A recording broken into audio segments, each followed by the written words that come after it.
Você acha que as famílias negras dos anos 1930 tinham acesso a compras sofisticadas, prateleiras cheias e ingredientes escolhidos com conforto? Pense de novo. Durante a Grande Depressão, as comunidades afro-americanas enfrentaram uma pobreza esmagadora, agravada pela discriminação racial, pela falta de oportunidades e por um sistema que muitas vezes tornava até a sobrevivência diária um verdadeiro ato de resistência.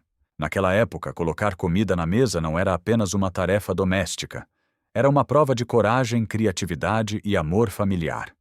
Muitas casas tinham armários quase vazios, mas dentro dessas cozinhas simples surgiram pratos engenhosos feitos com o que havia disponível: restos de carne, grãos baratos, verduras colhidas no campo, farinha de milho, melaço, arroz, feijão seco e partes dos animais que outras pessoas costumavam rejeitar.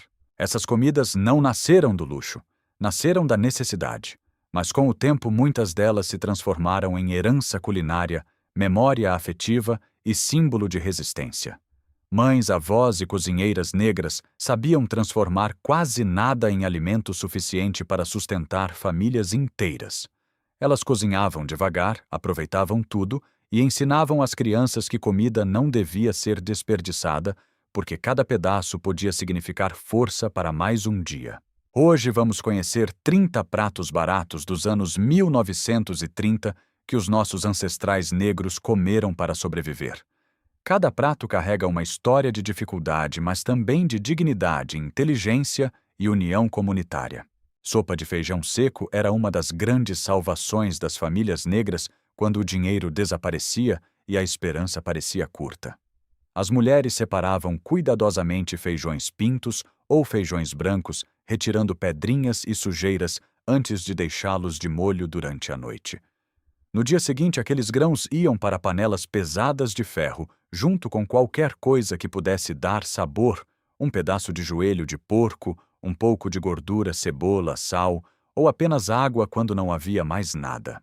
A panela cozinhava devagar por horas, enchendo pequenas casas de madeira com vapor e cheiro de comida quente. No fim do dia, os feijões se desmanchavam em um caldo grosso e cremoso. Muitas famílias serviam essa sopa sobre broa de milho do dia anterior, esticando uma única panela por 2 ou 3 refeições. Em comunidades rurais do Mississippi e do Alabama, a sopa de feijão aparecia na mesa várias noites por semana. Para muitas crianças, feijão significava sobrevivência. O mingau de fubá também carregou muitas famílias através de manhãs difíceis. Fubá grosso era misturado em água fervente com sal mexido sem parar para não empelotar. Algumas famílias colocavam uma colher de banha para dar mais sustância. Outras usavam apenas água e milho. Servido quente, esse mingau dava energia para longos dias de trabalho no campo, nas cozinhas ou em serviços domésticos. Quando sobrava o mingau, era colocado em formas para endurecer durante a noite. Na manhã seguinte, era cortado em fatias e frito. Assim, uma comida simples virava 2 refeições diferentes. O pão pone era ainda mais básico. Diferente do pão de milho comum que pedia leite, ovos ou fermento, o pone precisava apenas de fubá, sal e água. A massa era moldada com as mãos e assada em chapa quente, fogão a lenha ou até nas cinzas da lareira. Era um pão duro, denso, feito para encher o estômago. Trabalhadores o levavam para o campo, crianças o comiam durante as tarefas, e muitas vezes ele era acompanhado apenas por sal, verduras silvestres ou caldo de feijão. O ash cake, ou pão assado nas cinzas, seguia a mesma lógica da sobrevivência. A massa simples de fubá, água e sal era colocada diretamente nas cinzas quentes. Por fora formava uma crosta defumada. Por dentro ficava quente e macia. Depois de assado, as cinzas eram retiradas e o pão podia ser comido puro com melaço ou com caldo. Era a comida de quem não tinha forno, mas ainda tinha fogo, mãos fortes e vontade de continuar. O arroz com molho de gordura era outro prato de pura economia. Depois de fritar carne, bacon ou qualquer pedaço gorduroso, a gordura que sobrava na frigideira não era jogada fora. Um pouco de farinha era misturado ali, depois água ou leite, até virar um molho grosso. Esse molho quente era despejado sobre arroz branco. Era salgado simples defumado e capaz de sustentar uma família inteira quando quase não havia carne. E quando não havia nada salgado suficiente arroz com melaço, virava ceia. O arroz era barato, enchia o estômago e estava sempre presente em muitas casas. Com um fio de melaço escuro por cima, transformava-se em algo doce, forte e reconfortante. Para as crianças parecia um agrado. Para os adultos era mais uma prova de que até a escassez podia ser suavizada com criatividade. Ossos de pescoço com arroz transformavam carne barata em prato de domingo. Os ossos de pescoço de porco eram vendidos por pouco, porque muita gente os considerava quase descarte. Mas as cozinheiras negras sabiam que ali havia sabor. Primeiro douravam os ossos em frigideiras de ferro, criando uma camada profunda de sabor. Depois colocavam água, cebola e temperos simples. A carne cozinhava por horas até se soltar dos ossos, formando um caldo rico. O arroz entrava para esticar o prato. Ele absorvia cada gota daquele caldo e transformava poucos pedaços de carne em comida para muitos. Em reuniões de família e jantares comunitários, esse prato mostrava que paciência e técnica podiam transformar o que era rejeitado em algo delicioso. Pés de porco com couve collard eram outro exemplo dessa sabedoria. Os pés cozidos lentamente soltavam colágeno e deixavam o caldo espesso e sedoso. As folhas de couve duras, quando cruas, ficavam macias depois de horas naquele caldo. Um pouco de vinagre e pimenta cortava a gordura, criando equilíbrio. O caldo que sobrava, chamado pot liquor, era tão valorizado quanto a própria couve. Era bebido usado para molhar broa de milho ou guardado para cozinhar arroz. Cabeças de peixe fritas também revelavam uma cozinha sem desperdício. Quando uma família pescava ou comprava peixe, nada comestível era descartado. As cabeças eram limpas, temperadas, passadas no fubá e fritas em banha quente. As bochechas tinham carne macia e doce. Pequenos pedaços ao redor dos ossos ofereciam proteína preciosa. Crianças aprendiam a comer com cuidado, encontrando carne onde outros viam lixo. Sopa de pés de galinha seguia a mesma filosofia. Os pés eram baratos ou até dados de graça. Depois de horas de cozimento, soltavam gelatina natural, formando um caldo rico e encorpado. Com arroz, legumes e temperos, viravam uma sopa nutritiva. Em tempos difíceis, esse prato aquecia, alimentava e ensinava respeito por cada parte do animal. Hoghead cheese, também conhecido como saucy meat, era feito com a cabeça do porco cozida temperada e deixada firmar no próprio caldo. Depois de frio, era cortado em fatias e servido com bolachas pão ou apenas conversa ao redor da mesa. Não era comida elegante, mas carregava orgulho. Mostrava que desperdício era impensável e que cada animal abatido precisava ser honrado. Esses pratos falavam de sobrevivência, mas também de dignidade. O que a sociedade descartava, as famílias negras transformavam em alimento, memória e tradição. Salada de folhas de dente de leão vinha diretamente de terrenos baldios, beiras de estrada e pequenos pedaços de terra onde a natureza ainda oferecia comida gratuita. Mulheres negras ensinavam suas filhas a reconhecer quais folhas eram seguras para comer. Esse conhecimento vinha de muito longe, ligado a tradições africanas e à experiência de sobreviver conhecendo as plantas. Na primavera, as folhas jovens de dente de leão eram colhidas antes de ficarem amargas demais. Depois eram lavadas várias vezes para remover terra e areia. Podiam ser servidas com vinagre e sal, e quando havia um fio de gordura de bacon quente por cima. O sabor era forte, levemente amargo, mas cheio de vitaminas. Em tempos de pobreza, essas folhas ajudavam a combater a falta de nutrientes. A salada de folhas do campo também incluía mostarda selvagem pokeweed, preparado com cuidado, e outras verduras encontradas na natureza. Para crianças, o gosto podia parecer difícil. Para os adultos, era alimento gratuito, fresco e necessário. Forragear não era apenas procurar comida, era manter uma ligação direta com a terra. Sopa de quiabo era outro prato essencial. O quiabo crescia bem no calor do sul e podia ser usado fresco ou seco. Cozido com tomate, cebola e arroz, soltava sua textura natural, engrossando o caldo sem precisar de farinha ou creme. Essa característica que algumas pessoas rejeitavam era justamente o que tornava a sopa mais nutritiva e satisfatória. O ensopado de quiabo com tomate carregava a herança africana. A acidez do tomate, a textura do quiabo, o alho, a cebola e a pimenta criavam um prato simples, mas cheio de identidade. Servido sobre arroz ou com broa de milho, ele conectava passado e presente. Não era apenas comida. Era memória em forma de panela. Couve collard com joelho de porco defumado era poesia sulista. As folhas cozinhavam lentamente com a carne defumada, absorvendo sal, gordura e profundidade.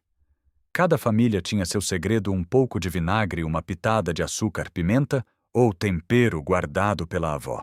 O caldo final era tão importante que muitas pessoas o bebiam em xícaras. Torta de folhas de nabo transformava verduras humildes em prato principal. As folhas eram cozidas com cebola e caldo, colocadas em uma travessa e cobertas com massa de torta ou de biscoito. Ao assar, a cobertura ficava dourada e absorvia os sucos das verduras. Parecia uma refeição de domingo, mesmo feita com ingredientes simples. Esses pratos mostram que, quando o mercado falhava, a terra ainda podia alimentar. E quem sabia observar, colher e cozinhar nunca estava completamente sem recursos. Torta de batata doce sem açúcar era uma solução inteligente quando o açúcar refinado era caro demais. As cozinheiras assavam a batata doce até que seus amidos se transformassem em doçura natural. Depois amassavam tudo com um pouco de farinha leite ou leitelho e temperos como canela ou noz moscada, se houvesse. A mistura era colocada em uma crosta simples feita com farinha e banha. O resultado não era tão doce quanto as tortas modernas, mas tinha um sabor profundo, terroso e reconfortante. Em comunidades negras, a torta de batata doce simbolizava a celebração mesmo na pobreza. Era prova de que datas especiais mereciam ser marcadas mesmo sem dinheiro. Cobbler de amora preta sem açúcar usava a doçura natural das frutas silvestres. Crianças eram enviadas para colher amoras ao longo de cercas e campos abandonados. Voltavam com as mãos manchadas de roxo e baldes cheios. As frutas eram cozidas até concentrarem seu próprio suco. Por cima ia uma massa simples de farinha banha e leitelho. O doce ficava ácido, intenso e inesquecível. Torta de vinagre resolvia o problema de fazer sobremesa quando não havia limão, leite ou frutas. Água, farinha, vinagre e um pouco de açúcar, quando possível, viravam um recheio que lembrava torta de limão. O vinagre dava acidez, equilibrando a pouca doçura disponível. Para crianças que nunca tinham provado torta de limão de verdade, aquilo era um luxo. Pão com xarope era feito quando havia apenas farinha e algum adoçante barato. Melaço ou xarope de sorgo era derramado sobre pão simples, biscoito ou broa de milho. A combinação dava energia rápida e um pequeno prazer em dias de fome. Café de melaço era forte, escuro e defumado. Quando o café verdadeiro era escasso, uma colher de melaço preto misturada em água quente ou em café fraco criava uma bebida quente, amarga e doce ao mesmo tempo. Era o tipo de bebida que acordava trabalhadores antes do amanhecer. Café de milho torrado também substituía o café comum. Grãos de milho eram torrados até escurecer, moídos e colocados em água quente. O sabor era terroso, defumado e levemente adocicado. Não tinha cafeína, mas oferecia calor e ritual. Café de sementes de caque selvagem era outra alternativa. As sementes eram lavadas secas, torradas e moídas. Produziam uma bebida suave com aroma de nozes. Essas bebidas mostram que, quando o luxo era negado, as famílias criavam suas próprias formas de conforto. Slaw de repolho fermentado era uma forma inteligente de fazer verduras durarem além da estação. Quando o repolho estava barato, as famílias o cortavam fino, salgavam e colocavam em potes ou croques. Com o tempo, ele se transformava em algo ácido, crocante e vivo. No inverno, quando folhas frescas desapareciam, esse repolho fermentado trazia brilho às refeições pesadas de feijão, pão de milho e carne salgada. Geleia de uva muscadine levava o sabor do fim do verão para a mesa do café da manhã. Famílias caminhavam por cercas e matas procurando essas uvas de casca grossa. Depois de colhidas, eram fervidas até estourar, coadas e cozidas com açúcar até engrossar. Cada pote era precioso porque vinha de frutas gratuitas, paciência e trabalho coletivo. Couro de caqui era doçura nascida da escassez. Caques selvagens maduros e dourados eram amassados em polpa e espalhados em tábuas ou panos para secar ao sol. Com o tempo viravam folhas mastigáveis doces e duráveis, que podiam ser guardadas para o inverno. Era quase um doce natural feito sem loja, sem embalagem e sem desperdício. Xarope de cana caseiro era resultado de trabalho pesado.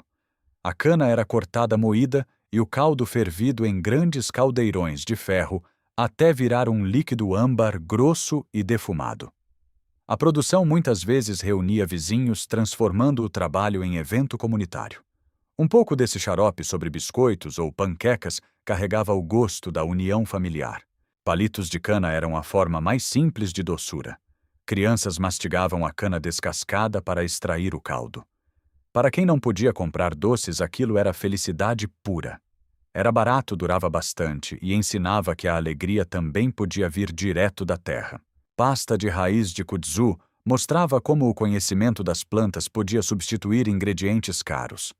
A raiz era cavada, lavada seca e transformada em pó rico em amido.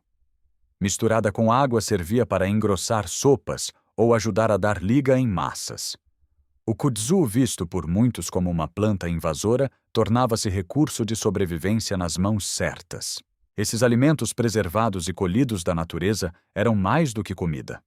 Eram estratégia, memória e prova de que a criatividade podia transformar o ambiente em despensa. Esses pratos baratos dos anos 1930 não contam apenas uma história de fome.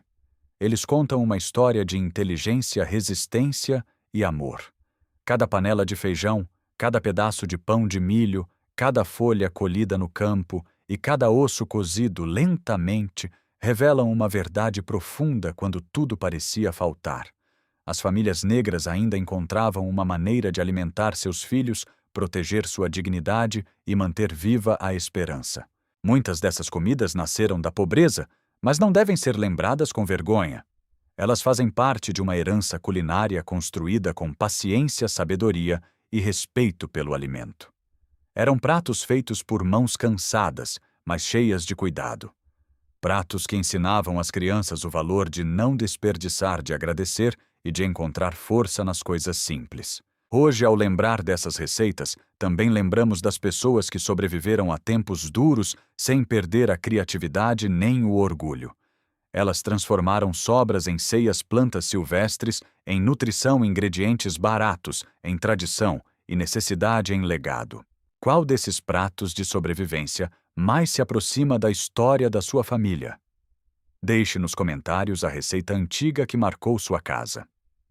Curta este vídeo e inscreva-se no canal para continuarmos honrando juntos essas partes esquecidas, mas essenciais da nossa história.